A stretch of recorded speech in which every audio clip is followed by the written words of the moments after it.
بسم الله الرحمن الرحيم إذا السماء انشقت وأذنت لربها وحقت وإذا الأرض مدت وألقت ما فيها وتخلت وأذنت لربها وحقت يا أيها الإنسان إنك كادح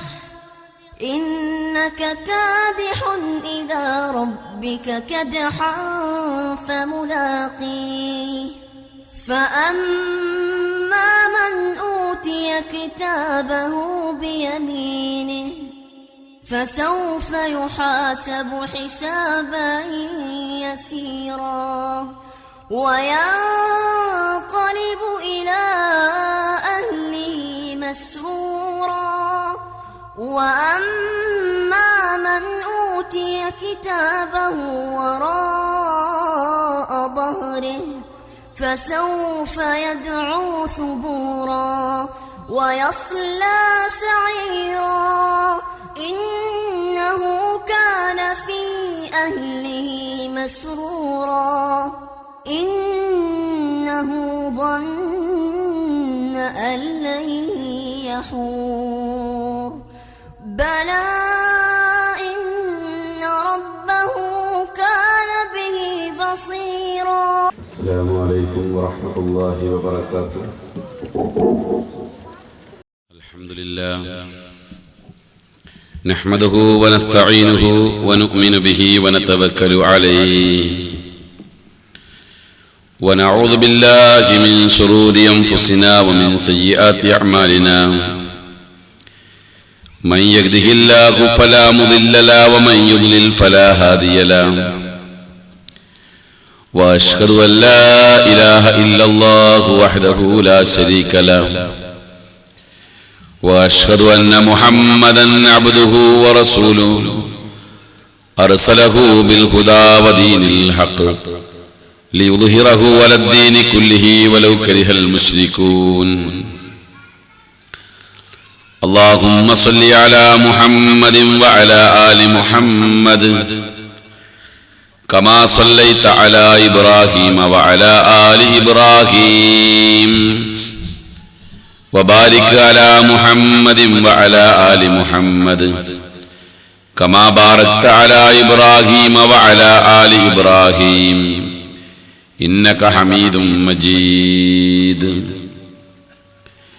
يا أيها الذين آمنوا اتقوا الله حق تقاته ولا تموتن إلا وأنتم مسلمون. أما بعد فإن خير الكلام كلام الله وخير السنن سنن محمد صلى الله عليه وسلم وشر الأمور محدثاتها وكل محدثة بدعة وكل بدعة ضلالة وكل ضلالة في النار. أعوذ بالله من الشيطان الرجيم. بسم الله الرحمن الرحيم.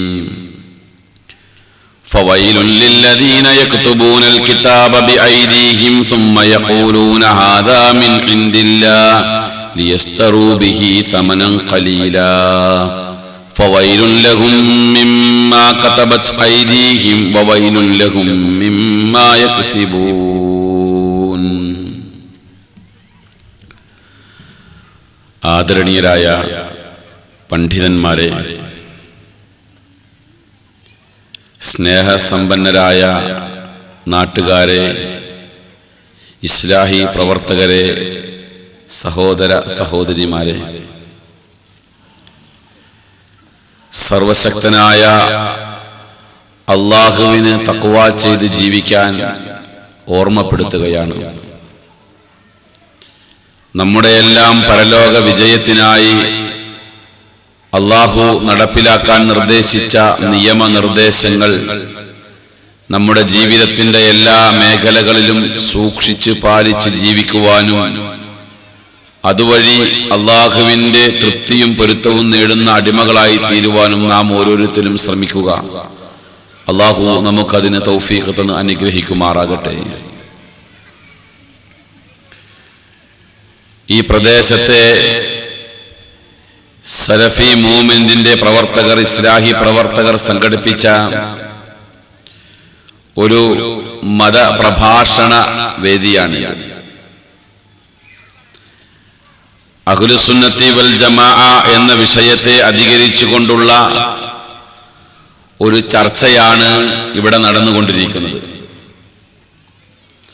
മുമ്പ് കഴിഞ്ഞുപോയ പ്രഭാഷകന്മാർ നിങ്ങളുടെ പ്രാദേശിക ഭാഷയിൽ അതുമായി ബന്ധപ്പെട്ടുകൊണ്ടുള്ള വ്യക്തമായ ഒരു ധാരണ നിങ്ങൾക്ക് തന്നു കഴിഞ്ഞു. ആ വിഷയത്തിലേക്ക് നമുക്ക് പ്രവേശിക്കുമ്പോൾ നമ്മുടെ മുമ്പിൽ മഗ്രിബ് നമസ്കാരത്തിന്റെ സമയം ആയിക്കൊണ്ടിരിക്കുകയാണ്. അപ്പോൾ മഗ്രിബ് നമസ്കാരത്തിന്റെ സമയത്ത് ബാങ്കിന് മുമ്പായി ഈ പരിപാടി തൽക്കാലം നിർത്തിവെച്ച് നമസ്കാരത്തിന് ശേഷം ബാക്കി വിഷയം തുടരുന്നതാണ്. സഹോദരങ്ങളെ, അഹ്ലുസുന്നത്തി വൽ ജമാഅ എന്ന പദം നമ്മുടെ നാട്ടിൽ സർവ്വവ്യാപകമായി കേട്ടുകൊണ്ടിരിക്കുന്ന ഒരു പദപ്രയോഗമാണ്. ആ പദത്തിന്റെ ആശയം എന്താണ് എന്ന് മുമ്പ് പ്രസംഗിച്ച എന്റെ സുഹൃത്ത് ഇവിടെ വ്യക്തമായി പറഞ്ഞു കഴിഞ്ഞു. ഇന്ന് നമ്മുടെ നാട്ടിൽ ഏതൊരു സംഘടനയായാലും ഏതൊരു പ്രസ്ഥാനത്തിന്റെ ആളുകളായാലും അവരെല്ലാം ഞങ്ങൾ അഹ്ലുസുന്നത്തി വൽ ജമാഅത്തിന്റെ ആളുകളാണ് എന്ന് പറയാൻ ആഗ്രഹിക്കുന്ന ആളുകളാണ്. എന്നാൽ ഒരു കാലഘട്ടം എന്ന് പറഞ്ഞാൽ ഏകദേശം 1.5 വർഷങ്ങൾക്ക് മുമ്പ് മുതലുള്ള 10-15 വർഷക്കാലം കേരളത്തിലുള്ള വിവിധങ്ങളായ പള്ളികളുടെ മെമ്പറിന്റെ ചുവട്ടിലും വിവിധങ്ങളായ സ്റ്റേജുകളിലും ഞാൻ അഹ്ലുസുന്നത്തി വൽ ജമാഅത്തിന്റെ ആളാണെന്ന് പറഞ്ഞുകൊണ്ട് പല കാര്യങ്ങളും പറഞ്ഞിരുന്നു. ഒരു കാലഘട്ടത്തിൽ എന്താണ് അഹ്ലുസുന്നത്തി വൽ ജമാഅത്ത് എന്നൊന്ന് തിരിച്ചറിയാതെ കണ്ട് പല കാര്യങ്ങളും സുന്നത്ത് ജമാഅത്തിന്റെ പേരിൽ പറഞ്ഞു നടന്ന ഒരു കാലഘട്ടം എനിക്ക് കഴിഞ്ഞു പോയിട്ടുണ്ട്. ആ കാലഘട്ടത്തിൽ എന്താണ് എന്ന് ചിന്തിക്കാതെ പറഞ്ഞ വിഷയം പിന്നീട് ചിന്തിക്കാനും പഠിക്കാനും അവസരം കിട്ടിയപ്പോൾ ജനങ്ങളുടെ മുമ്പിൽ വന്നു നിന്നുകൊണ്ട് ജനങ്ങളുടെ മനസ്സിലുള്ള സുന്നത്ത് ജമാഅത്തിനെ കുറിച്ചുള്ള തെറ്റായ ധാരണ തിരുത്തി കൊടുക്കുക എന്നുള്ളതാണ് എന്റെ പ്രധാനപ്പെട്ട ലക്ഷ്യം. നിങ്ങൾ അറിയണം, 14 വർഷക്കാലത്തോളം കേരളത്തിലുള്ള വിവിധ പള്ളി ദറസുകളിൽ ഖത്തീബായി മുദദ്ദിസായി എല്ലാം സേവനമനുഷ്ഠിച്ച ഒരാളാണ്. 1996 വേലൂർ ബാഖിയാത്തുസ് സ്വാലിഹാത്ത് അറബി കോളേജിൽ നിന്നും ബാക്കവി ബിരുദധാരിയായി ഞാൻ പുറത്തിറങ്ങുന്ന കാലഘട്ടം. ആ കാലഘട്ടത്തിൽ ഞാൻ പഠിച്ചു വെച്ച കുറെ കാര്യങ്ങൾ, ആ വലിയ സ്ഥാപനത്തിൽ നിന്നും ഞാൻ മനസ്സിലാക്കി വെച്ച കുറെ ആശയങ്ങൾ, ആ ആശയങ്ങൾ പള്ളികളിൽ ഖത്തീബായിരുന്ന കാലഘട്ടത്തിൽ ഞാൻ ചെറിയ തോതിലെല്ലാം പറഞ്ഞു നോക്കിയപ്പോൾ എന്റെ പേരിൽ വിമർശനം ഉണ്ടാവുകയും എന്നെ ആക്ഷേപിക്കുകയും ചെയ്തൊരു കാലഘട്ടം മുമ്പ് കഴിഞ്ഞിട്ടുണ്ട്. അന്ന് എന്റെ ബഹുവന്യരായ ഉസ്താദുമാരോട് ഞാൻ പോയി പരാതി പറഞ്ഞു, ഉസ്താദെ, ഇന്ന കിതാബിൽ ഇങ്ങനെ പറഞ്ഞത് ഞാൻ ഇന്ന സ്ഥലത്ത് വെച്ച് പറഞ്ഞപ്പോൾ ആളുകൾ എന്നെ കുറ്റപ്പെടുത്തി, ആളുകൾ എന്നെ മോശമായി ചിത്രീകരിച്ചു, പ്രഭാഷണത്തിന് വേദികളിലേക്കൊന്നും ക്ഷണിക്കാറില്ല, ഞാൻ പുത്തൻവാദിയാണ് എന്നെല്ലാം ആളുകൾ പറയുന്നു എന്ന് പറഞ്ഞപ്പോ എന്റെ അടുക്കൽ ഉസ്താദ് തന്ന മറുപടി എന്താണ്? കിതാബി കാണുന്നതെല്ലാം ജനങ്ങളോട് പറയാൻ പറ്റൂല, കിതാബി കാണുന്നതെല്ലാം ജനങ്ങളോട് പറയാൻ പറ്റുന്നതല്ല. നമുക്ക് പണ്ഡിതന്മാരുണ്ട്, പണ്ഡിതന്മാർ നേതൃത്വം കൊടുക്കുന്നുണ്ട്, അതുകൊണ്ട് തന്നെ പണ്ഡിതന്മാര് പറയുന്നതിനാണ് നാം മുൻതൂക്കം കൊടുക്കേണ്ടത്. സഹോദരങ്ങളെ, അന്ന് ആ പറഞ്ഞ വാക്കിന്റെ ഗൗരവം ചിന്തിച്ചിരുന്നില്ല. എന്താണ് ആ പറഞ്ഞത്? പഠിച്ചത് പറയണ്ടെന്നാ പറഞ്ഞത്. ഇതിന്റെ പിന്നിൽ വേറെ എന്തെങ്കിലുമൊക്കെ കാര്യങ്ങൾ ഉണ്ടാകും എന്ന് ചിന്തിച്ച് പള്ളികളിൽ ഇമാമായി ഖുത്ബ നിർവഹിച്ച് പ്രഭാഷണം നടത്തി കഴിഞ്ഞ കാലഘട്ടം. ആ കാലഘട്ടത്തിൽ ഒരു യാഥാർത്ഥ്യം നിങ്ങൾ അറിയണം. അതായത് ഈ 14 വർഷക്കാലത്തോളം ഞാൻ പള്ളി ദറസുകളിലെല്ലാം, പള്ളിയിലും ദറസിലുമെല്ലാം സേവനമനുഷ്ഠിക്കുന്ന സന്ദർഭങ്ങളിൽ മുജാഹിദ് പ്രസ്ഥാനത്തെ കുറിച്ചുള്ള എന്റെ ഒരു ധാരണ എന്തായിരുന്നു? അതുകൂടെ നിങ്ങൾ കേൾക്കണം. മുജാഹിദ് പ്രസ്ഥാനം എന്ന് പറഞ്ഞാൽ എന്നെ സംബന്ധിച്ചിടത്തോളം എനിക്കറിയാവുന്ന ആകെയുള്ള അറിവ് മുജാഹിദുകൾ ലാലും മുദില്ലുമാണ് എന്ന്. മുജാഹിദുകൾ എന്ന് പറഞ്ഞാൽ ലാലും മുദില്ലുമാണ്. ഇതെനിക്ക് പറഞ്ഞു തന്നത് ആരാ? ഇതെനിക്ക് പറഞ്ഞു തന്നത് എന്നെ പഠിപ്പിച്ച എന്റെ ഉസ്താദ്. മദ്രസയിൽ പഠിക്കുന്ന കാലഘട്ടം, മദ്രസയിൽ പഠിക്കുന്ന ഒരു വിദ്യാർത്ഥി 4ാം ക്ലാസ് മദ്രസയിലാണ് പഠിക്കുന്നത്. ഏകദേശം 9 or 10 വയസ്സ് പ്രായം മാത്രമുള്ള കാലഘട്ടം. അന്ന് 4ാം ക്ലാസ്സിലെ പാഠപുസ്തകത്തിൽ, അഖ്ലാഖ് പാഠപുസ്തകത്തിൽ സലാം പറയലുമായി ബന്ധപ്പെട്ടുകൊണ്ട് കുറെ കാര്യങ്ങൾ വിശദീകരിക്കുന്നുണ്ട്. അതിലൊരു വരി എന്റെ മനസ്സിൽ അന്ന് ചെറിയ കുട്ടിയായിരിക്കെ ഉടക്കി. എന്താ? മുസ്ലിമീങ്ങൾ പരസ്പരം കണ്ടാൽ സലാം പറയണം, അത് സുന്നത്താണ്, മടക്കൽ വാജിബുമാണ്.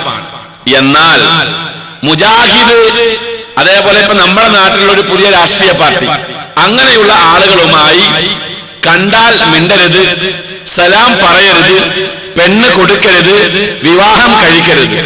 ഇത് അഹ്ലുസുന്നത്തി വൽ ജമാഅത്തിന്റെ ആശയത്തിൽപ്പെട്ടതാണ്.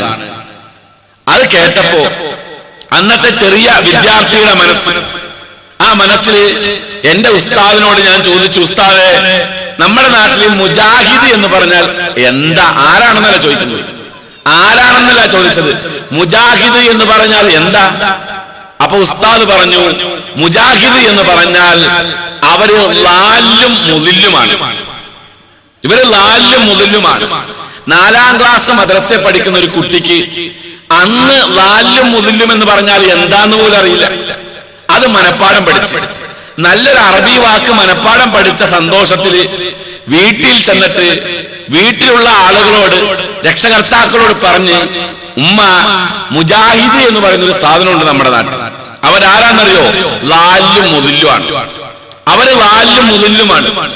ഈ ലാലും മുദില്ലുമാണെന്ന പദം നാവിൽ ഉരുവിട്ട് പഠിച്ച ഒരു കാലഘട്ടം മുമ്പുണ്ട്. പള്ളി ദറസിലേക്ക് ഓതാൻ പോയി. പള്ളി ദറസിൽ ഓതാൻ ചെന്നപ്പോ മുതിർന്ന ആളുകളുണ്ട്, വലിയ മുതഅല്ലിമീങ്ങൾ. അവരോട് ഒരു ദിവസം സ്വകാര്യത്തിൽ പോയി ചോദിച്ച്, ലാലും മുദില്ലും എന്ന് പറഞ്ഞാൽ എന്താ? ലാല് മുദില്ല് എന്നൊക്കെ പറഞ്ഞാൽ എന്താ? അതിനർത്ഥം എന്താ? അവര് പറഞ്ഞു, പിഴച്ചവനും പിഴപ്പിക്കുന്നവനും, പിഴച്ചവനും പിഴപ്പിക്കുന്നവനും. അപ്പൊ മുജാഹിദ് എന്ന് പറഞ്ഞാൽ ആരാ? പിഴച്ചവരാണ്, പിഴപ്പിക്കുന്നവരാണ്. ആ ഒരു പിക്ചറാണ് മുജാഹിദ് പ്രസ്ഥാനത്തെ കുറിച്ച് ഞാൻ പഠിക്കുന്ന കാലം അത്രയും വെച്ചു പുലർത്തിയിരുന്നത്. അങ്ങനെ ഒരു കാലഘട്ടത്തിൽ ഈ പ്രസ്ഥാനത്തെ കുറിച്ച് ഇങ്ങനെ മനസ്സിലാക്കി വെച്ച് പ്രവർത്തിക്കുന്ന സന്ദർഭം, ആ സന്ദർഭത്തില് ഒരു അവസരമുണ്ടായി പ്രസ്ഥാനത്തെ കുറിച്ച് പഠിക്കാൻ. അള്ളാഹു ഹിദായത്ത് ഉദ്ദേശിക്കുമ്പോൾ പുതിയ വഴികൾ തുറന്നു തരും. അങ്ങനെ ഒരു വഴി മാത്രമായിട്ട് ഇതിനെ കാണുക. എന്താണ് പ്രശ്നം? ഞാൻ ജോലി ചെയ്തിരുന്ന പള്ളി കണ്ണൂർ ജില്ലയിലെ വാരം എളയാവൂർ ജുമാഅത്ത് പള്ളി, കണ്ണൂർ ടൗണിൽ നിന്നും മട്ടന്നൂർ റോട്ടിലേക്ക് ഏകദേശം 10 കിലോമീറ്ററോളം പോകുമ്പോഴുള്ള ഒരു പ്രദേശമാണ്. അവിടെ ഞാൻ ജോലി ചെയ്യവേ ആ ടൗണിനടുത്ത് തന്നെ മുജാഹിദുകൾക്കൊരു പള്ളിയുണ്ട്. ആ പള്ളി ടൗണുമായി ഏറെ ബന്ധപ്പെട്ട് കിടക്കുന്നതാണ്. അപ്പൊ ഒരു ദിവസം അവിടുത്തെ ജമാഅത്ത് കമ്മിറ്റിയുടെ പ്രവർത്തകർ ഈ ഉള്ളവനെ വന്ന് കണ്ട്, എന്നിട്ട് പറഞ്ഞു, ഉസ്താദെ, നമ്മുടെ നാട്ടില് മുജാഹിദിന്റെ ഒരു പള്ളിയുള്ള വിവരം ഉസ്താദിനെ അറിയുമോ എന്ന് ചോദിച്ചു. ഞാൻ പറഞ്ഞു, എനിക്കറിയാം, അങ്ങനെ ഒരു പള്ളി ഉണ്ടെന്നറിയാം. പക്ഷെ അവര് ലാലും മുതലല്ലേ, നമ്മൾ പിന്നെ അവരെ കുറിച്ച് ചർച്ച ചെയ്യണ്ടല്ലോ. പക്ഷെ ഉസ്താദെ, അതല്ല പ്രശ്നം. അവിടെ ഇപ്പോൾ ഖുത്ബ പറയാൻ വേണ്ടി വരുന്നത് ഒരു പ്രഗത്ഭനായ വ്യക്തിയാണ്. അയാൾ നല്ല വാചക കസർത്തുള്ള ആളാണ്. അപ്പൊ നമ്മുടെ നാട്ടിലെ ചെറുപ്പക്കാര് അയാളുടെ ഖുത്ബ കേൾക്കാൻ വേണ്ടി എപ്പോഴും അങ്ങോട്ടാണ് പോക്ക്, നമ്മുടെ പള്ളിയിലേക്ക് വരുന്നില്ല. നമുക്കതിന് തടയിടണം. അപ്പൊ ഞാനും പറഞ്ഞു നമുക്ക് തടയിടണം. എങ്ങനെയാ തടയിടേണ്ടത്? അത് തടയേണ്ടത് എങ്ങനെയാ? അപ്പൊ അവര് തന്നെ ഒരു ഉപായം പറഞ്ഞു.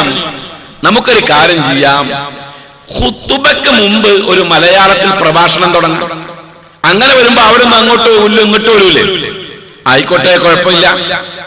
നമുക്ക് ഖുതുബയ്ക്ക് മുമ്പ് ഒരു മലയാള പ്രഭാഷണം ആരംഭിക്കാം. അങ്ങനെ കമ്മിറ്റി കൂടി തീരുമാനിച്ചു. അപ്പൊ നിങ്ങൾ മനസ്സിലാക്കണം, ഈ വിഷയം കമ്മിറ്റി കൂടി തീരുമാനിക്കുന്ന ഒരു കാര്യമല്ല എന്ന് ചിന്തിക്കുന്നില്ല. ഇങ്ങനൊരു വിഷയം കമ്മിറ്റി കൂടി തീരുമാനിച്ച് എന്നോട് പറഞ്ഞപ്പോ ഞാൻ എന്റെ സാമാന്യ ബുദ്ധി വെച്ചുകൊണ്ട് അന്നത്തെ കണ്ണൂർ ജില്ലയിലെ സമസ്തയെ കേന്ദ്രീകരിച്ചിട്ടുള്ള പണ്ഡിതന്മാരുടെ അടുക്കൽ പോയി. കമ്മിറ്റി പ്രതിനിധികളെയും കൊണ്ടാണ് പോകുന്നത്. കണ്ണൂർ ജില്ലയുടെ പ്രസിഡന്റിന്റെ അടുക്കൽ പോയി. ഇന്നത്തെ വിദ്യാഭ്യാസ ബോർഡിന്റെ സെക്രട്ടറിയായ PKP അബ്ദുസ്സലാം മുസ്ലിയാരുടെ അടുക്കലേക്ക് പോയി. അദ്ദേഹമാണ് ജില്ലാ പ്രസിഡന്റ്. അദ്ദേഹത്തെ പോയി കണ്ട് സലാം പറഞ്ഞു. എന്നിട്ട് പറഞ്ഞു, ഉസ്താദേ, നമ്മുടെ നാട്ടില് മുജാഹിദുകളുടെ കടന്നുകയറ്റം ഉണ്ടായിക്കൊണ്ടിരിക്കുകയാണ്, അതിന് നമ്മൾ തടയിടണം. അപ്പൊ ഞങ്ങൾ കണ്ടൊരു വഴി, നമ്മുടെ പള്ളിയിൽ ഖുതുബയ്ക്ക് മുമ്പ് ഒരു മലയാള പ്രസംഗം തുടങ്ങാമെന്നുള്ളതാണ്. അദ്ദേഹം പറഞ്ഞു, അത് നമ്മുടെ നാട്ടു നടപ്പുള്ള പരിപാടിയല്ല, എന്നാലും മുജാഹിദിനെ തടയിടാനല്ലേ, ആയിക്കോട്ടെ തുടങ്ങിക്കോ. അപ്പൊ പറഞ്ഞു, ഉസ്താദെ, അത് ഉസ്താദ് ഒന്ന് എഴുതി തന്നാൽ ഞങ്ങൾക്ക് കുറച്ച് ധൈര്യമായി. അപ്പൊ അദ്ദേഹം പറഞ്ഞു, ഒരു പ്രശ്നം വരുമ്പോ ഞാൻ ഇടപെട്ടോളാം, ഞാൻ എഴുതി തരാം. ആയിക്കോട്ടെ, സമാധാനായി. എന്നാലും മറ്റുള്ള പണ്ഡിതന്മാരെ എല്ലാം പോയി കണ്ട് അവരോടെല്ലാം പറഞ്ഞു, ഇങ്ങനെ നമ്മുടെ പ്രസിഡന്റ് പറഞ്ഞിട്ടുള്ളത് നിങ്ങൾ തുടങ്ങിക്കോ, കുഴപ്പമില്ല എന്നാണ് എന്ന് പറഞ്ഞപ്പോൾ അവരും അന്ന് സമ്മതം തന്നു. ഇത് പറയുമ്പോൾ ഒരിക്കൽ കൂടി ആവർത്തിക്കുകയാണ്, മുജാഹിദ് എന്ന് പറഞ്ഞാൽ എന്റെ മനസ്സിലുള്ള പിക്ചർ അവർ ലാലും മുദില്ലുമാണ്. അപ്പോ ലാലും മുദില്ലുമായ ഒരു പ്രസ്ഥാനത്തിനെതിരെ ഞാൻ ജിഹാദുമായി ഇറങ്ങിയിരിക്കുക, യുദ്ധപ്പുറപ്പാടുമായിട്ട് പോയിരിക്കുക. ആയിക്കോട്ടെ, തുടങ്ങാം. അങ്ങനെ ഒരു വെള്ളിയാഴ്ച ജുമഅക്ക് ഖുത്ബയ്ക്ക് മുമ്പായി ഒരു മലയാള പ്രസംഗം ആരംഭിച്ചു. 2003 ഏപ്രിൽ മാസത്തിലാണ് ആ ഖുത്ബയ്ക്ക് മുമ്പുള്ള പ്രസംഗം ആരംഭിക്കുന്നത്. അതാണ് എന്റെ ഓർമ്മ.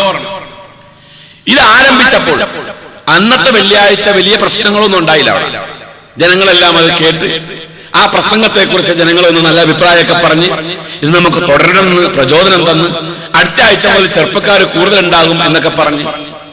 എന്നാൽ അടുത്ത ആഴ്ച ഞാൻ വാതിൽ തുറന്ന് പുറത്തേക്ക് നോക്കുമ്പോ അകത്തെ പള്ളി നിറച്ച ആൾക്കാർ, ആരെയും എനിക്ക് പരിചയമില്ല. അപ്പൊ എന്റെ ധാരണ മുഴുവനും ഖുത്ബയ്ക്ക് മുമ്പ് മലയാള പ്രസംഗം തുടങ്ങിയപ്പോ കേൾക്കാൻ വന്നിരിക്കുന്ന ആളുകളാണ് ഇത് മുഴുവനും. മുജാഹിദ് പള്ളിയിൽ ഇപ്പോൾ ഒരൊറ്റ മനുഷ്യനുണ്ടാകൂല, പള്ളി കാലിയാക്കി പൂട്ടി ചിലപ്പോ ഖത്തീബും ഇവിടെ വന്നിട്ടുണ്ടാകും. ഈ ധാരണയിലാണ് ഞാൻ ഇരിക്കുന്നത്. അപ്പോ കുറച്ചു കഴിഞ്ഞപ്പോ കമ്മിറ്റിയുടെ പ്രതിനിധികൾ വന്നിട്ട് പറഞ്ഞു, ഉസ്താദെ, പ്രശ്നമുണ്ടാകാൻ സാധ്യതയുണ്ട്. AP വിഭാഗം ആളുകളാണ് ആ അകത്തിരിക്കുന്നത് മുഴുവനും, ഇവര് കുഴപ്പമുണ്ടാക്കും. അപ്പോ നമുക്ക് പോലീസ് പ്രൊട്ടക്ഷൻ വേണം. ആയിക്കോട്ടെ, പോലീസ് പ്രൊട്ടക്ഷൻ. പോലീസ് വന്നു, എല്ലാവരും ചുറ്റും നിന്നു. അങ്ങനെ ഖുത്ബയ്ക്ക് മുമ്പുള്ള മലയാള പ്രസംഗം വീണ്ടും രണ്ടാമതും ആരംഭിച്ചു. രണ്ടാമത്തെ വെള്ളിയാഴ്ച അത് ആരംഭിച്ചപ്പോൾ പള്ളിയുടെ അകത്ത് സംഘടന നടന്നു, ഉന്തും തള്ളും നടന്നു, പോലീസ് ഇടപെട്ടു. അവസാനം അത് കേസായി. കണ്ണൂർ മുനിസിപ്പൽ കോർട്ട് ഈ പ്രസംഗം സ്റ്റേ ചെയ്തു. കണ്ണൂർ മുനിസിപ്പൽ കോർട്ട് സ്റ്റേ ചെയ്തപ്പോൾ കേസുമായി മുന്നോട്ട് പോകുന്ന കാലഘട്ടം. അപ്പോഴും മുജാഹിദ് ലാലും മുദില്ലുമാ. മുജാഹിദിനെ കുറിച്ചുള്ള പിക്ചർ അത് തന്നെ, മാറ്റില്ല. പോലീസ് ഇടപെട്ട് കേസായി. കേസിന് വിധി വന്നു. എന്താണ് വിധി? ഇരുവിഭാഗം ആളുകളും, അതായത് EK സമസ്തക്കാരും AP സമസ്തക്കാരും സമസ്തയുടെ എളയാവൂർ ജുമാഅത്ത് പള്ളിയുടെ ബയലോ അനുസരിച്ച് പ്രവർത്തിക്കുക, ഭരണഘടന അനുസരിച്ച് പ്രവർത്തിക്കുക. ഇതാണ് കണ്ണൂർ മുനിസിപ്പൽ കോർട്ടിന്റെ വിധി. ആ വിധി വന്നപ്പോ ഞങ്ങൾക്ക് ആശ്വാസമായി. സമസ്ത നമ്മുടെ ആൾക്കാരല്ലേ, AP-ക്കാർക്ക് അനുകൂലമായിട്ട് എന്തായാലും വിധി കൊടുക്കൂലല്ലോ. ഏതായാലും നമുക്ക് ബയലോ ഒന്ന് പരിശോധിച്ചു നോക്കാം. അപ്പൊ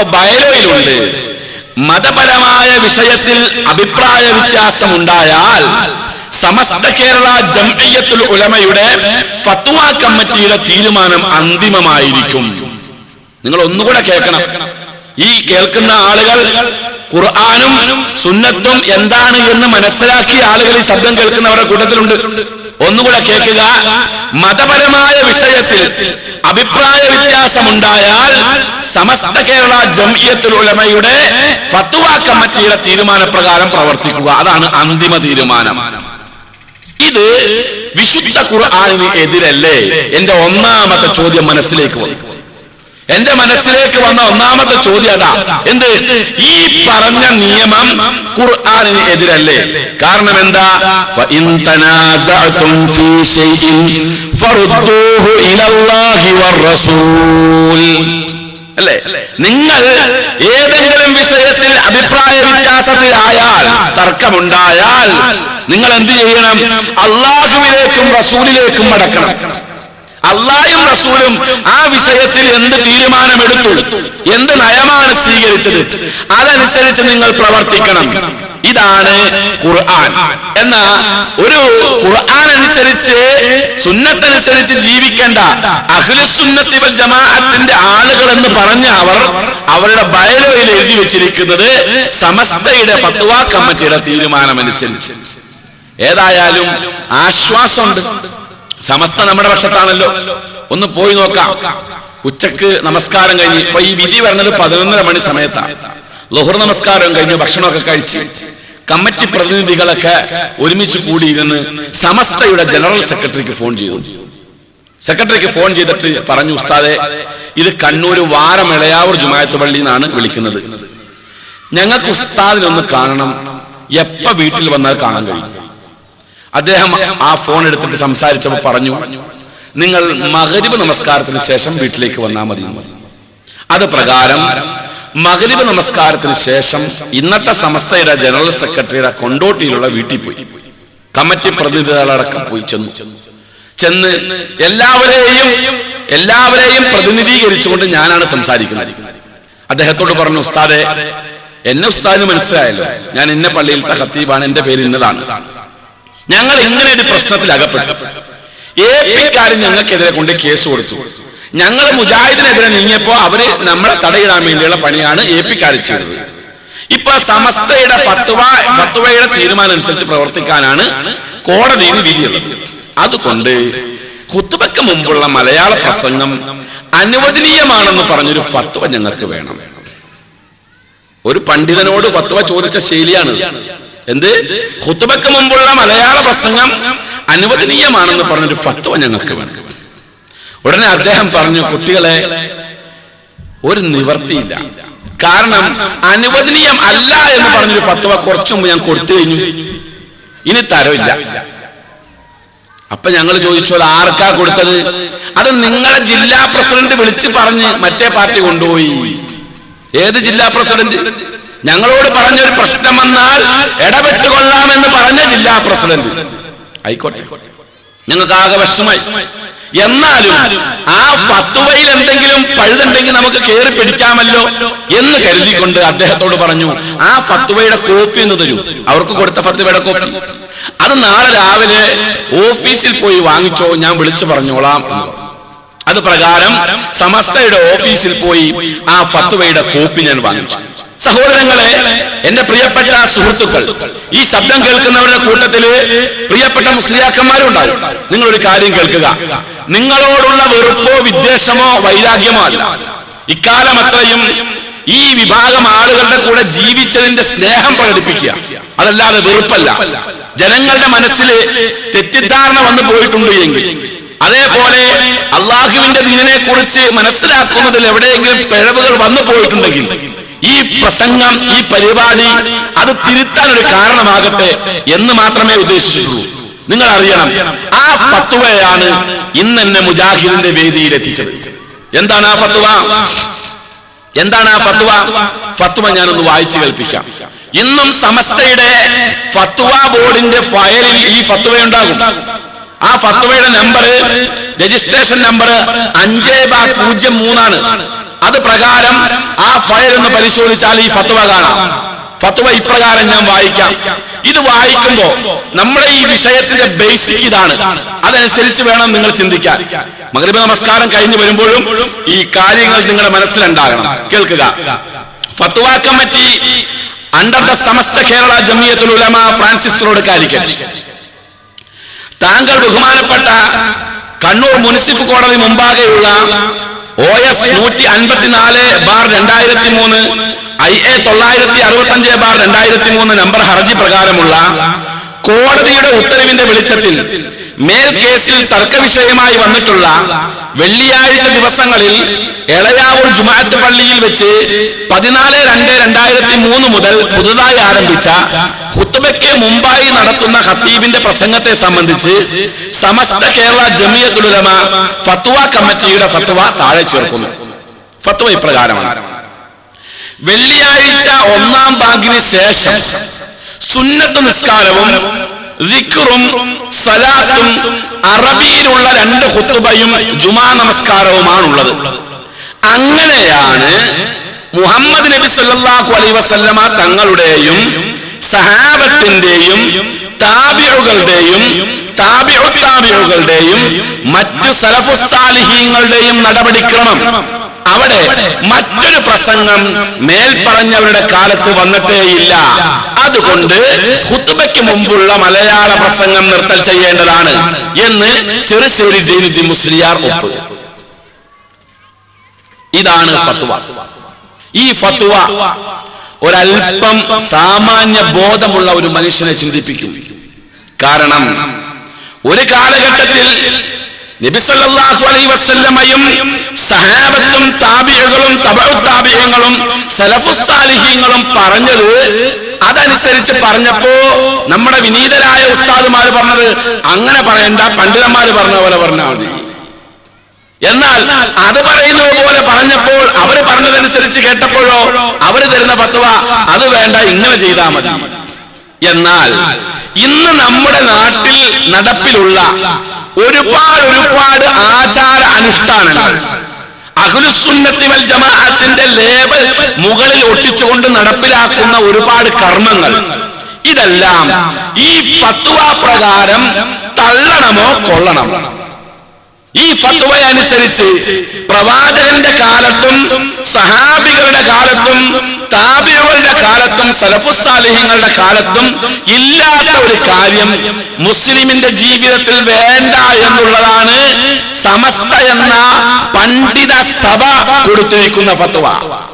ആ ഫത്വ അനുസരിച്ച് നമുക്ക് ഓരോ കാര്യങ്ങളും എണ്ണി ചോദിക്കാം. അതിൽ പ്രധാനപ്പെട്ട കാര്യം, ഒന്നാമത്തെ സംഗതി എന്താണ്?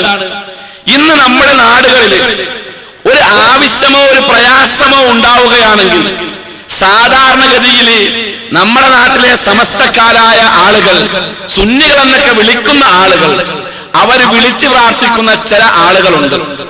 അതായത് മുമ്പ് ഇവിടെ നമ്മുടെ സ്നേഹിതൻ പ്രതിപാദിച്ച വിഷയം, മുഹിയുദ്ദീൻ ശൈഖെ രക്ഷിക്കണേ, ബദരീങ്ങളെ കാക്കണേ, ഉള്ളാർത്തപ്പാപ്പ, അതേപോലെ മമ്പർത്തപ്പാപ്പ, അതേപോലെ പെരുമ്പടപ്പിലെ മൂപ്പരെ, ഇങ്ങനെ കുറെ ആളുകളെ വിളിച്ച് പ്രാർത്ഥിക്കാറുണ്ട്. ഈ വിളിച്ചുള്ള പ്രാർത്ഥന ഈ ഫത്വ അനുസരിച്ച് തള്ളണമോ കൊള്ളണമോ? കാരണം ഈ വിളിച്ച് പ്രാർത്ഥന നബി സല്ലല്ലാഹു അലൈഹി വസല്ലമയുടെ കാലഘട്ടത്തിൽ ഇല്ല, സഹാബികളുടെ കാലഘട്ടത്തിൽ ഇല്ല, താബിഈകൾ ചെയ്തിട്ടില്ല, സലഫുസ് സാലിഹീങ്ങൾ കാണിച്ചു തന്നിട്ടില്ല. ഈ വിളിച്ച് പ്രാർത്ഥന പിന്നെ ആരാണ് കാണിച്ചു തന്നത്? അത് ഇൻഷാ അല്ലാഹ് നമുക്ക് മഗ്രിബ് നമസ്കാരത്തിന് ശേഷം ചർച്ച ചെയ്യാം. ആ വിഷയം നിങ്ങളുടെ മനസ്സിൽ ഓർമ്മയുണ്ടാവുക. അല്ലാഹു തൗഫീഖ് തരട്ടെ. അസ്സലാമു അലൈക്കും. അസ്സലാമു അലൈക്കും വറഹ്മത്തുള്ളാഹി. അൽഹംദുലില്ലാഹി റബ്ബിൽ ആലമീൻ വഉസല്ലി വഉസല്ലിമു അലാ റസൂലിഹിൽ അമീൻ മുഹമ്മദിൻ വആലിഹി വസഹ്ബിഹി അജ്മഈൻ. അമ്മാ ബഅദ്. സഹോദരങ്ങളെ, സഹോദരിമാരെ, ഇപ്പോൾ നമ്മൾ നമസ്കാരത്തിന് പിരിയുന്നതിന് മുമ്പായി പറഞ്ഞു നിർത്തിയത് അഹ്ലുസുന്നത്തി വൽ ജമാഅത്തിന്റെ ആശയമാണ് എന്ന് പറഞ്ഞ് നമുക്ക് തന്ന ഫത്വ നബി സല്ലല്ലാഹു അലൈഹി വസല്ലമയുടെയും സ്വഹാബികളുടെയോ താബിഈകളുടെയോ സലഫുസ് സാലിഹീങ്ങളുടെയോ കാലഘട്ടത്തിൽ ഇല്ലാത്ത കാര്യങ്ങൾ നിർത്തൽ ചെയ്യണം എന്നുള്ളതാണ് ആ ഫത്വയുടെ സാരാംശം. അതുപ്രകാരം നമ്മുടെ നാട്ടിൽ വ്യാപകമായ തോതിൽ നടന്നു വരുന്ന സമ്പ്രദായമാണ് മുഹിയുദ്ദീൻ ശൈഖെ രക്ഷിക്കണേ, ബദരീങ്ങളെ രക്ഷിക്കണേ, കാക്കണേ എന്നുള്ളതായ തേട്ടങ്ങൾ. ഓരോ നാട്ടിലും പ്രാദേശിക തലങ്ങളിൽ മുതൽ അന്താരാഷ്ട്ര തലങ്ങൾ വരെയുള്ള ഇത്തരത്തിലുള്ള തേട്ടത്തിന്റെ ആളുകൾ, തേടപ്പെടുന്ന ആളുകൾ. ഈ തേട്ടം പ്രവാചകന്റെ കാലം മുതൽ ഒരു കാലഘട്ടത്തിലും ഇല്ലാത്ത ഒരു സമ്പ്രദായം ആണ്. നബി സല്ലല്ലാഹു അലൈഹി വസല്ലമയും സഹാബികളും താബിഈകളും സലഫുസ് സാലിഹീങ്ങളൊന്നും ഇപ്രകാരം ആരെയും വിളിച്ച് തേടിയതായി ചരിത്രത്തിൽ കാണാൻ കഴിയില്ല. എന്നാൽ ഇത്തരത്തിലൊരു തേട്ടം നടത്തിയിരുന്ന ഒരു വിഭാഗമുണ്ടായിരുന്നു. അവരാരാണ്? അവരെ കുറിച്ച് നാം വ്യക്തമായി ഒന്ന് അറിയൽ നിർബന്ധമാണ്. ഈ ശബ്ദം കേൾക്കുന്ന എല്ലാ സഹോദരങ്ങൾക്കും ഞാൻ ഈ പറയുന്ന വിഷയത്തിന്റെ ശരിയായ വശങ്ങൾ മനസ്സിലാക്കണം എല്ലാവരും എന്നുള്ളതാണ് എനിക്ക് തുടക്കത്തിലെ വിനീതമായി പറയാനുള്ളത്. ഇന്ന് വിളിച്ചു പ്രാർത്ഥിക്കുന്നത് പോലെ ഓരോ ഇടയാളന്മാർ, ഇടതേട്ടക്കാർ ഉണ്ടായ ഒരു കാലഘട്ടം ഉണ്ടായിരുന്നു. അത് നബി സല്ലല്ലാഹു അലൈഹി വസല്ലം പ്രബോധനത്തിന് വരുന്ന കാലഘട്ടത്തിൽ, അല്ലാഹുവിന്റെ പ്രവാചകൻ പ്രബോധനം നടത്തുന്ന കാലഘട്ടത്തിൽ പ്രവാചകൻ അഭിമുഖീകരിച്ച ജനത ആരായിരുന്നു? ഇത്തരത്തിലുള്ള സ്വഭാവം ഉള്ള ആളുകളായിരുന്നു. അവരെ ചരിത്രം അറിയപ്പെടുന്നത് ജാഹിലിയ യുഗം എന്നാണ്, ജാഹിലിയ കാലഘട്ടം എന്നാണ്. എന്താ ഈ ജാഹിലിയ കാലഘട്ടം? ഇന്ന് ചരിത്രം ജാഹിലിയ കാലഘട്ടത്തെ കുറിച്ച് പറയുന്നത്, ജാഹിലിയ കാലഘട്ടം എന്ന് പറഞ്ഞാൽ ഇന്നത്തെ ഏറ്റവും വലിയ വിജ്ഞാന കോശം എന്ന് അവകാശപ്പെടുന്ന എൻസൈക്ലോപീഡിയ ബ്രിട്ടാനിക്ക ജാഹിലിയ കാലഘട്ടത്തെ പരിചയപ്പെടുത്തുന്നത് അന്നത്തെ ആളുകൾ 3 W വേണ്ടി ജീവിച്ച ആളുകളാണെന്നാണ്. വാർ, വൈൻ, വുമൺ. 3 കാര്യങ്ങൾക്ക് വേണ്ടി ജീവിച്ച ആളുകൾ. പെണ്ണ്, യുദ്ധം, മദ്യം. ഈ 3 സംഗതികൾക്ക് വേണ്ടി മാത്രം ജീവിച്ചവരായിരുന്നോ ജാഹിലിയ കാലഘട്ടക്കാർ? ജാഹിലിയത്ത് എന്ന് പറയുന്ന പദത്തിന്റെ അർത്ഥം എന്താ? ജാഹിലിയത്ത് എന്ന് പറഞ്ഞാൽ, ജഹിലി എന്ന് പറഞ്ഞാൽ അറിവില്ലായ്മ എന്നർത്ഥം. അറിവില്ലാത്ത ആളുകൾ. ജാഹിലിയ കാലഘട്ടക്കാർ എന്ന് പറഞ്ഞാൽ അറിവില്ലായ്മയുടെ കാലഘട്ടക്കാർ എന്നർത്ഥം. ജാഹിലിയത്ത് എന്ന് പറയുമ്പോൾ അവർ ഏത് വിഷയത്തിലാണ് അറിവില്ലാതെയായത്? ഇന്നത്തെ ചരിത്രം പറയുന്ന മദ്യം, പെണ്ണ്, യുദ്ധം എന്ന് പറയുന്ന 3 കാര്യങ്ങൾക്ക് മാത്രമാണോ അവർ ജീവിച്ചിരുന്നത്? അതിന്റെ പേരിലായിരുന്നോ അവർ ജാഹിലിയത്തിന്റെ ആളുകളായത്? നിങ്ങൾ അറിയണം, അന്നത്തെ അറബികളുടെ വിജ്ഞാനം അറിയണം. അന്നത്തെ അറബികൾ പ്രഗത്ഭരായ പണ്ഡിതന്മാരുണ്ടായിരുന്നു. മക്കയിൽ പ്രവാചകന്റെ പ്രബോധന കാലഘട്ടത്തിൽ ജീവിച്ചിരുന്ന അബൂജഹലിനെ പോലെയുള്ള ആളുകളൊക്കെ അറബി ഭാഷയിൽ, അറബി സാഹിത്യത്തിൽ നിപുണന്മാരായിരുന്നു. അറബി നിരൂപകന്മാരും സാഹിത്യ നിരൂപകന്മാർ ജീവിച്ചിരുന്ന കാലഘട്ടം. ഇംറുൽ ഖൈസിനെ പോലെയുള്ള അറബി സാഹിത്യകാരന്മാർ അന്ന് എഴുതിയ കവിതകൾ ഇന്നും കലാലയങ്ങളിൽ, അറബി ഭാഷ പഠിക്കുന്ന സ്ഥാപനങ്ങളിലും ഇന്നും പഠിപ്പിച്ചുകൊണ്ടിരിക്കുക. അപ്പൊ അതിനർത്ഥം എന്താ? അവർക്ക് അറബി ഭാഷയിൽ അവരുടെ വിഷയത്തിലെല്ലാം അവർക്ക് അവഗാഹമുണ്ടായിരുന്നു, പണ്ഡിതന്മാരായി ഉണ്ടായിരുന്നു. അങ്ങനെയുള്ള പണ്ഡിതന്മാർ ജീവിച്ചിരിക്കെ ആ കാലഘട്ടത്തെയാണ് ജാഹിലിയത്ത് എന്ന് പറയുന്നത്. ഇവര് മദ്യത്തിന് വേണ്ടിയും പെണ്ണിന് വേണ്ടിയും യുദ്ധത്തിന് വേണ്ടിയും ജീവിച്ചവർ എന്ന് പറഞ്ഞ് നമുക്ക് എഴുതിത്തള്ളാൻ കഴിയില്ല. കാരണം മദ്യം കഴിച്ചതിന്റെ പേരിൽ, കള്ള് കുടിച്ചതിന്റെ പേരിൽ ഒരു സമൂഹം ജാഹിലിയത്തിന്റെ ആളുകൾ ആകുമായിരുന്നുവെങ്കിൽ അതിന് ഏറ്റവും അനുയോജ്യമായ കാലഘട്ടം ഇത് തന്നെയാണ്. ഇന്നത്തെ നമ്മുടെ നാടിന്റെ ചുറ്റുപാടുകളൊന്നും എടുത്ത് പരിശോധിച്ചു നോക്കുക. നമ്മുടെ നാട്ടില് ഏത് വിഷയത്തിനാ കള്ള് ആവശ്യഭാവമല്ലാതെയായി വന്നിട്ടുള്ളത്? എല്ലാവരും എല്ലാ നാനാജാതി ആളുകളും മദ്യം എന്ന് പറയുന്ന ആ ഭവിഷ്യത്തിൽ നിന്നും പേടിയില്ലാതെ ജീവിക്കുന്ന ഒരു കാലഘട്ടമാണ്. കള്ളിനെ പല കോലത്തിലും പല രൂപത്തിലുമാണ് ചിത്രീകരിച്ചിട്ടുള്ളത്. നബി കരീം സല്ലല്ലാഹു അലൈഹി വസല്ലം പഠിപ്പിക്കുന്നുണ്ട്, എന്റെ സമുദായത്തിൽ ഒരു വിഭാഗം ആളുകൾ യശ്റബൂനൽ ഖംറ, അവര് കള്ള് കുടിക്കുന്നതാണ്, മദ്യപിക്കുന്നതാണ്. എന്റെ സമുദായത്തിൽ തായിഫത്തും മിൻ ഉമ്മത്തി യശ്റബൂനൽ ഖംറ, എന്റെ സമുദായത്തിൽ ഒരു വിഭാഗം ആളുകൾ അവര് മദ്യപിക്കുന്നതാണ്. എന്നിട്ടോ യസുമ്മൂനഹാ ബിഗൈരി ഇസ്മിഹാ, കള്ളിന് കള്ളിന്റേതല്ലാത്ത പേര് കൊടുക്കുക, മദ്യത്തിന് മദ്യത്തിൻ്റെതല്ലാത്ത പേര് കൊടുക്കുക, പുതിയ പുതിയ പേരുകളിൽ പുതിയ പുതിയ ലേബലുകളിൽ മദ്യം ഇറക്കുമതി ചെയ്തുകൊണ്ട് അത് സർവ്വസാധാരണയായി ഉപയോഗിക്കുന്ന ഒരു കാലഘട്ടമാണിത്. ഈ കാലഘട്ടത്തിൽ അന്നത്തെ കള്ളുകുടിയന്മാര് കള്ളു കുടിച്ചതിന്റെ പേരിൽ ജാഹിലിയ്യത്തിന്റെ ആളുകളായെങ്കിൽ ഇന്നും കള്ളുകുടി യഥേഷ്ടം നടന്നുകൊണ്ടിരിക്കുന്നു. അപ്പോ ജാഹിലിയ്യത്തിന്റെ അടയാളം ഇന്നും ഉണ്ടെന്നർത്ഥം. പെണ്ണിന്റെ പേരിലാണെങ്കിലോ, പെണ്ണിന്റെ വിഷയത്തിലാണ് എങ്കിൽ അന്നത്തെ അറബികൾ പെണ്ണിനെ ഉപയോഗിച്ചത് രണ്ടു തരത്തിലാണ്. ഒന്ന്, പെൺകുഞ്ഞ് ജനിച്ചു വീണാൽ ജീവനോടെ കുഴിച്ചു മൂടിയിരുന്നു. രണ്ടോ, പെണ്ണിനെ ഉപഭോഗ സംസ്കാരത്തിന്റെ ഭാഗമായി കണ്ടു, കച്ചവടവൽക്കരിച്ചതായി പെണ്ണിനെ കണ്ടു. ആ രണ്ട് സ്വഭാവവും ഇന്നും നിലനിൽക്കുന്നുണ്ടല്ലോ. ഇന്നും ഏറ്റവും കൂടുതൽ ഭ്രൂണഹത്യ നടക്കുന്നത് പെൺഭ്രൂണഹത്യയാണ്.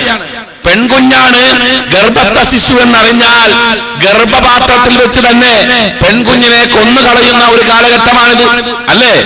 ഇന്ന് പെണ്ണ് ഉപഭോഗ സംസ്കാരമാണ്. ഇന്ന് ഏതൊരു വസ്തുവിന്റെ പരസ്യം വേണമെങ്കിലും ഒരു പെണ്ണിന്റെ അർദ്ധനഗ്നമായ ചിത്രം കാണിച്ചു കൊടുക്കണം, എങ്കിലേ ആ സാധനം വിപണിയിൽ കച്ചവടം ചെയ്യാൻ പറ്റുള്ളൂ. അതാണല്ലോ ഇന്നത്തെ ചുറ്റുപാട്. അപ്പോ സ്ത്രീയുടെ വിഷയത്തിൽ ഒരു ജനത ജാഹിലിയ്യത്തിന്റെ ആളുകളായാൽ ഏറ്റവും അനുയോജ്യമായ കാലഘട്ടം ഇത് തന്നെയാണ്. ഇനി യുദ്ധത്തിന്റെ പേരിലാണ് എങ്കിൽ പഴയ കാലത്തൊക്കെ ബനൂ നുദൈറും യുദ്ധം ചെയ്തത് എന്തിനു വേണ്ടിയാ? ഒട്ടകത്തിന്റെ മൂക്ക് കയറിന് വേണ്ടിയൊക്കെയാ യുദ്ധം ചെയ്തത്, അല്ലേ? ഒട്ടകത്തിന്റെ മൂക്ക് കയറിന് വേണ്ടി വർഷങ്ങളോളം യുദ്ധം ചെയ്ത ഈ ബനൂ നുദൈറിലും എത്ര പേര് കൊല്ലപ്പെട്ടു? 10, 15, 20, 100, 200, അല്ലേ? അങ്ങനെയല്ലേ? എന്നാൽ ഇന്നത്തെ യുദ്ധത്തില് ലക്ഷക്കണക്കിന് ആളുകളാ കൊല്ലപ്പെട്ടുകൊണ്ടിരിക്കുന്നത്.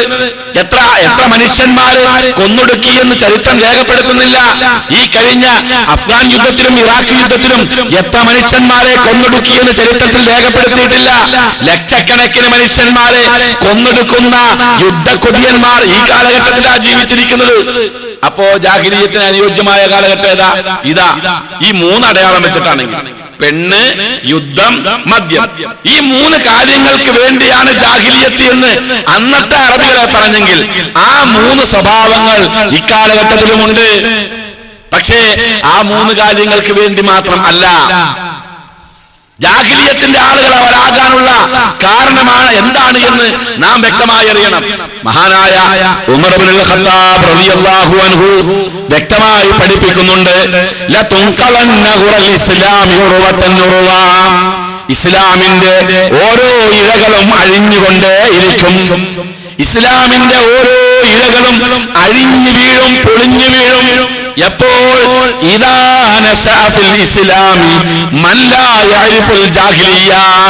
ജാഹിലിയ്യത്തിനെ കുറിച്ച് അറിയാത്ത ആളുകൾ ഇസ്ലാമിൽ ജീവിച്ചാൽ ഇസ്ലാമിന്റെ ഓരോ ഇഴകളും പൊളിഞ്ഞു വീഴുമെന്ന് ഇസ്ലാമിക് റിപ്പബ്ലിക്കിന്റെ 2ാമത്തെ പ്രസിഡന്റായ മഹാനായ ഉമർ ഇബ്നുൽ ഖത്താബ് റളിയല്ലാഹു തആല അൻഹു പഠിപ്പിക്കുന്നു. അപ്പൊ എന്താ? ഇസ്ലാമിനെ കുറിച്ച് ഇസ്ലാമിന്റെ ഇഴകൾ പൊളിഞ്ഞു വീഴാൻ കാരണം ജാഹിലിയ്യത്തിനെ കുറിച്ചുള്ള അറിവില്ലായ്മയാണ്. എന്താ ജാഹിലിയ്യത്തിന്റെ സ്വഭാവം? അന്നത്തെ അറബികളുടെ വിശ്വാസത്തിലേക്ക് കടന്നു ചെല്ലണം. ജാഹിലിയ്യത്തിനെ കുറിച്ച് അറിയണമെങ്കിൽ അന്നത്തെ അറബികളുടെ വിശ്വാസം എന്തായിരുന്നു? 3 തരത്തിൽ വിശ്വാസമുള്ള ആളുകൾ ഉണ്ടായിരുന്നു. ആ 3 വിശ്വാസക്കാരിൽ ഒരു വിഭാഗം ആളുകളെ ചരിത്രം വിളിക്കുന്നത് മക്ക മുശ്രിക്കുകൾ എന്നാണ്. മക്ക മുശ്രിക്കുകൾ എന്താ അവർക്കുള്ള കുഴപ്പം? ആ മുശ്രിക്കുകൾ ആരായിരുന്നു? ഇന്നത്തെ നമ്മുടെ നാട്ടില് അമുസ്ലിം സഹോദരങ്ങൾ ക്ഷേത്രങ്ങൾ ഉണ്ടാക്കി അതിനകത്ത് ദേവീ ദേവന്മാരെ വെച്ച് പൂജിക്കുന്നത് പോലെ ഒരു പൂജയായിരുന്നു അന്നത്തെ മക്ക മുശ്രിക്കുകൾ കഅബാലയത്തിൽ നടത്തിയത്. ആണോ എന്ന് പരിശോധിക്കണം. അവിടെ അവരുടെ വിശ്വാസം എടുത്ത് പരിശോധിക്കുമ്പോൾ നമുക്ക് കാണാം, അവരോട് ചോദിക്കുകയാണ്, നിങ്ങൾ ലാത്തയെ വിളിച്ച് പ്രാർത്ഥിച്ചില്ലേ? നിങ്ങൾ ഉസ്സയെ വിളിച്ച് പ്രാർത്ഥിച്ചില്ലേ? എന്നാൽ ചോദിക്കുന്നു, ഈ ലാത്ത ആകാശത്തെ സൃഷ്ടിച്ചിട്ടുണ്ടോ? അവര് പറയും ഇല്ല. ഈ ഉസ്സ ഭൂമിയെ സൃഷ്ടിച്ചിട്ടുണ്ടോ? അവര് പറയും ഇല്ല. എന്നാൽ ഇതിനകത്തുള്ള ഏതെങ്കിലും ഒരു പ്രതിഷ്ഠയോ ഒരു വിഗ്രഹമോ ഈ പ്രപഞ്ചത്തിൽ ഏതെങ്കിലും തരത്തിലൊരു പച്ചപ്പുണ്ടാക്കിയിട്ടുണ്ടോ? അവര് പറയും ഇല്ല. ഇല്ല. പിന്നെ ആരാണ് ആകാശത്തെ സൃഷ്ടിച്ചത്? പിന്നെ ആരാണ് ഭൂമിയെ സൃഷ്ടിച്ചത്? പിന്നെ ആരാണ് ഈ പ്രപഞ്ചത്തെ സംവിധാനിച്ചത്? അവര് പറയും അല്ലാഹുവാണ് സംവിധാനിച്ചത്. വിശുദ്ധ ഖുർആൻ ഒന്ന് മറിച്ചു നോക്കുക, വ്യക്തമായി പറയുന്നുണ്ട്, വലഇൻ സഅൽതഹും മൻ ഖലഖസ് സമാവാതി വൽ അർദ്, ആകാശഭൂമികളെ സൃഷ്ടിച്ചത് ആരാണ് എന്ന് അവരോട് താങ്കൾ ചോദിച്ചാൽ ലയഖൂലുന്നല്ലാഹ്, അവര് പറയും അല്ലാഹയാണെന്ന് പറയും. ആകാശഭൂമികളെ സൃഷ്ടിച്ചത് അല്ലാഹയാണ് എന്ന് വിശ്വസിച്ചിരുന്ന ആളുകൾ വീണ്ടും അവരോട് ചോദിക്കുകയാണ്, ഈ ലാത്ത നിങ്ങളിൽ ആരെങ്കിലും സൃഷ്ടിച്ചിട്ടുണ്ടോ? ഈ കാണുന്ന മക്കയിലുള്ള ഏതെങ്കിലും ഒരു മനുഷ്യനെ ലാത്ത സൃഷ്ടിച്ചിട്ടുണ്ടോ? അവര് പറയും ഇല്ല. പിന്നെ ആരാണ് ഈ മനുഷ്യന്മാരെ സൃഷ്ടിച്ചത്? വലഇൻ സഅൽതഹും മൻ ഖലഖഹും, അവരെ സൃഷ്ടിച്ചത് ആരാണ് എന്ന് അവരോട് ചോദിച്ചാൽ ലയഖൂലുന്നല്ലാഹ്, അവര് പറയും അല്ലാഹയാണെന്ന് പറയും. കണ്ടോ? അപ്പോ ആകാശത്തെ സൃഷ്ടിച്ചവൻ അല്ലാഹ്, ഭൂമിയെ സൃഷ്ടിച്ചവൻ അല്ലാഹ്, പ്രപഞ്ചത്തെ സംവിധാനിച്ചവൻ അല്ലാഹ്, ഈ പ്രപഞ്ചത്തിൽ ജീവജാലങ്ങളെ സൃഷ്ടിച്ചവൻ അല്ലാഹ്, അവയെ സംരക്ഷിക്കുന്നവൻ അല്ലാഹ്, അവരെ സംഹരിക്കുന്നവൻ അല്ലാഹ്, അവയെ നശിപ്പിക്കുന്നവൻ അല്ലാഹ്, എല്ലാം അല്ലാഹ് തന്നെയാണ്. എന്നാൽ ഇവർക്ക് ആവശ്യമായ മഴ കൊടുക്കുന്നതാരാ? ആ മഴയിലൂടെ സസ്യലതാദികൾ മുളച്ച് പച്ചപ്പ് ഭൂമിയിൽ ഉണ്ടാക്കിയെടുക്കുന്നതാരാ? അതിൽ ലാത്തക്ക് വല്ല പങ്കുമുണ്ടോ? അവരോട് ചോദിക്കുകയാണ്, വലഇൻ സഅൽതഹും മൻ നസ്സല മിനസ് സമാഇ മാആ, ആകാശത്തു നിന്നും മഴ ഇറക്കുന്നതാരാണ്? ഇത് അവരോട് ചോദിച്ചാൽ ലയഖൂലുന്നല്ലാഹ്, അവര് പറയും അല്ലാഹയാണ്. കണ്ടോ? അപ്പോ ഒരു വിഷയത്തിലും, സൃഷ്ടിപ്പിലോ സംരക്ഷണത്തിലോ സംഹാരത്തിലോ ഒരു വിഷയത്തിലും അല്ലാഹു അല്ലാത്തവർക്ക് പങ്കുണ്ടെന്ന് അന്നത്തെ അറബികൾ വിശ്വസിച്ചിട്ടില്ല. അപ്പോ പിന്നെ അവരോട് ചോദിക്കുകയാണ്, നിങ്ങൾ പ്രയാസമുണ്ടാകുമ്പോൾ, നിങ്ങളുടെ ആവശ്യങ്ങൾ നിങ്ങളുടെ മനസ്സിൽ നിങ്ങളെ അലട്ടുമ്പോൾ, നിങ്ങൾ ഈ ലാത്തയുടെ മുമ്പിൽ വന്നു നിന്നുകൊണ്ട് ലാത്തയെ വിളിക്കുന്നത് എന്തിനാ? എന്തിനാണ് നിങ്ങൾ ലാത്തയെ വിളിക്കുന്നത്? അപ്പോൾ അവര് പറയും ഇല്ലാ ലിയുഖർരിബൂന ഇലല്ലാഹി സുൽഫാ. എന്തിനാ ലാത്തയെ വിളിച്ചത്? അല്ലാഹുവിലേക്ക് ഇവർ ഞങ്ങളെ അടുപ്പിക്കും.